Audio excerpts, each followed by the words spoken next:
ಕೊಡಗಿನ ನಾಡ ಹಬ್ಬವೆಂದೇ ಜನಜನಿತವಾಗಿರುವ ಹುತ್ತರಿ ಹಬ್ಬದ ಆಚರಣೆ ಕೊಡಗು ಗೌಡರಲ್ಲಿ ವಿಶಿಷ್ಟವಾದುದು. ವೃಶ್ಚಿಕ ಮಾಸದ 11ನೇ ದಿನ ರೋಹಿಣಿ ನಕ್ಷತ್ರದಲ್ಲಿ ಆಚರಿಸಲ್ಪಡುವ ಹುತ್ತರಿ ಸುಗ್ಗಿ ಹಬ್ಬವೂ ಹೌದು. ಧಾನ್ಯ ಲಕ್ಷ್ಮಿಯನ್ನು ಆರಾಧಿಸಿ ಬರಮಾಡಿಕೊಳ್ಳುವ ಹಬ್ಬವೇ ಹುತ್ತರಿ. ಹುತ್ತರಿ ಹಬ್ಬದ ಆಚರಣೆಯ ದಿನಾಂಕ, ಸಮಯ, ಕಟ್ಟುಪಾಡನ್ನು ಇಗ್ಗುತಪ್ಪ ದೇವಸ್ಥಾನದಲ್ಲಿ ಕಣಿಯರು ಊರ ಮುಖಂಡರ ಸಮಕ್ಷಮ ನಿರ್ಧರಿಸುವರು.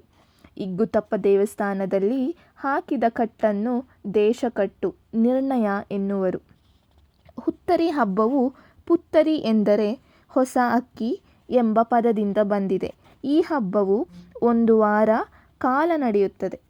ಈ ಹಬ್ಬದ ಸಮಯದಲ್ಲಿ ಭತ್ತದ ಪೈರು ಕುಯಿಲಿಗೆ ಬಂದಿರುತ್ತದೆ.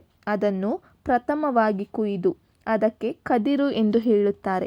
ಪಾಯಸದಲ್ಲಿ ಆ ಹೊಸ ಅಕ್ಕಿಯನ್ನು ಬಳಸಿ ದೇವರಿಗೆ ಅರ್ಪಿಸಿ ಬಳಿಕ ಸಾಮೂಹಿಕವಾಗಿ ಸ್ವೀಕರಿಸುವ ಸುಗ್ಗಿ ಹಬ್ಬವೇ ಈ ಹುತ್ತರಿ.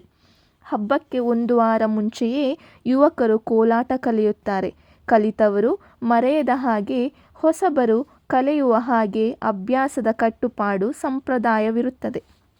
ಹುತ್ತರಿ ಹಬ್ಬದ ದಿನಕ್ಕೆ ವಾರಕ್ಕೆ ಮುಂಚೆಯೇ ಕೊಡಗು ಗೌಡರು ತಮ್ಮ ಮನೆಗಳನ್ನು ಶುಚಿಗೊಳಿಸುವ ಕಾರ್ಯದಲ್ಲಿ ತೊಡಗುತ್ತಾರೆ. ಮನೆಗಳಿಗೆ ಸುಣ್ಣ ಬಣ್ಣ ಬಳಿಯುತ್ತಾರೆ.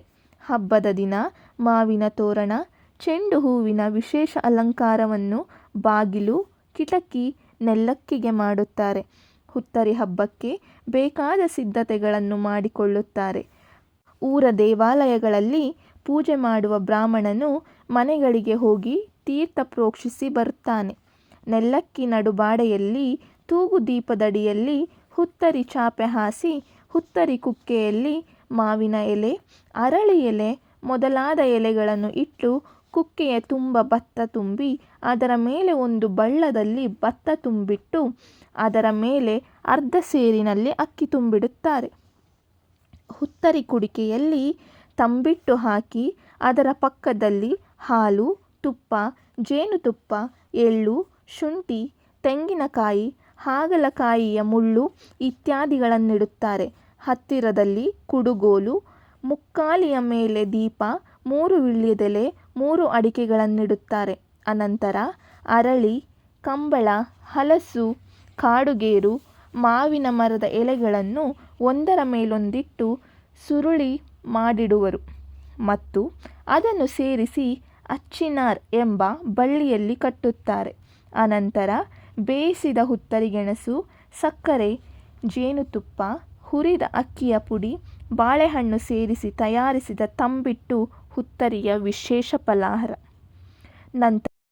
ನಂತರ ನೆಲ್ಲಕ್ಕಿ ಅಡಿಯಲ್ಲಿ ಮನೆಯ ಹಿರಿಯನು ಕದಿರು ತೆಗೆಯುವ ಗುತ್ತಿಯನ್ನು ಕದಿರು ತೆಗೆಯುವವನಿಗೆ ನೀಡುತ್ತಾನೆ. ಕುಟುಂಬದ ಪಟ್ಟೇದಾರ ಅಥವಾ ಪಟ್ಟೇದಾರನ ಹಿರಿಯ ಮಗ ಕದಿರನ್ನು ತೆಗೆಯುತ್ತಾರೆ. ಕದಿರು ತೆಗೆಯುವವರು ಗೌಡ ಸಾಂಪ್ರದಾಯಿಕ ವಸ್ತ್ರವನ್ನು ಅಂದರೆ ಕುಪ್ಪಸ್ತಟಿಯನ್ನು ಧರಿಸುವರು. ನಂತರ ಎಲ್ಲರೂ ಸೇರಿ ಕೈಯಲ್ಲಿ ಅಕ್ಕಿ ಕಾಳು ತೆಗೆದುಕೊಂಡು ನಂದಾದೀಪದ ಮುಂದೆ ನಿಂತು ದೇವರಲ್ಲಿ ನಮ್ಮ ಸಂಸಾರಕ್ಕೆ ಹಾಗೂ ಜಾನುವಾರುಗಳಿಗೆ ಹಾಗೂ ಕೆಲಸದವರಿಗೆ ಯಾವುದೇ ತೊಂದರೆ ಬಾರದ ಹಾಗೆ ದವಸ ಧಾನ್ಯ, ಕನಕವೃಷ್ಟಿ ಬರುವಂತೆ ನಮ್ಮನ್ನು ಕಾವೇರಮ್ಮ, ಇಗ್ಗುತಪ್ಪ, ಗುರುಕಾರುಣರು ಹರಸಲಿ ಎಂದು ಪ್ರಾರ್ಥಿಸಿ ಕೈಯಲ್ಲಿನ ಅಕ್ಕಿಯನ್ನು ನಂದಾದೀಪಕ್ಕೆ ಅರ್ಪಿಸಿ ಹಿರಿಯರ ಕಾಲು ಮುಟ್ಟಿ ಸಾಷ್ಟಾಂಗ ನಮಸ್ಕರಿಸಿ ಒಡ್ಡೋಲಗ ಸಹಿತ ಕದಿರು ತರಲು ಗದ್ದೆಗೆ ತೆರಳುವರು. ಮುತ್ತೈದೆಯೊಬ್ಬಳು ಕಂಚಿಮೆ ಹಿಡಿಯುವಳು.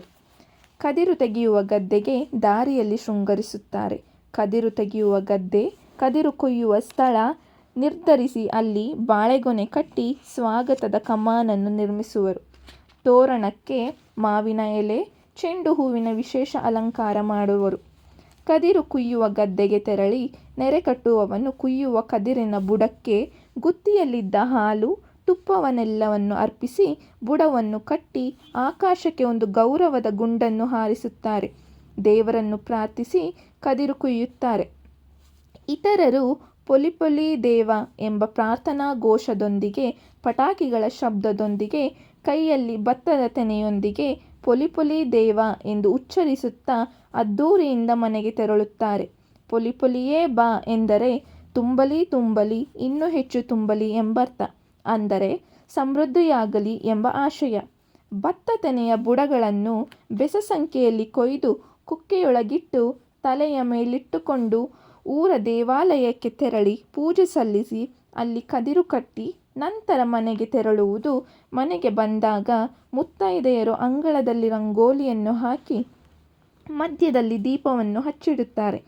ಅದರ ಸುತ್ತು ಬಂದು ಮನೆಯ ಒಳಗೆ ಪ್ರವೇಶಿಸುವ ಮೊದಲ ಮುತ್ತೈದೆಯೊಬ್ಬಳು ಕಾಲು ತೊಳೆದ ನಂತರ ಕೊಟ್ಟ ಹಾಲನ್ನು ಕುತ್ತಿ ತೆಗೆದವನು ಕುಡಿದ ನಂತರ ಒಳಕ್ಕೆ ಪ್ರವೇಶಿಸಿ ಕುತ್ತಿಯನ್ನು ನೆಲಕ್ಕೆ ನಡುಬಾಡೆಯಲ್ಲಿ ಚಾಪೆಯ ಮೇಲಿಡುವನು.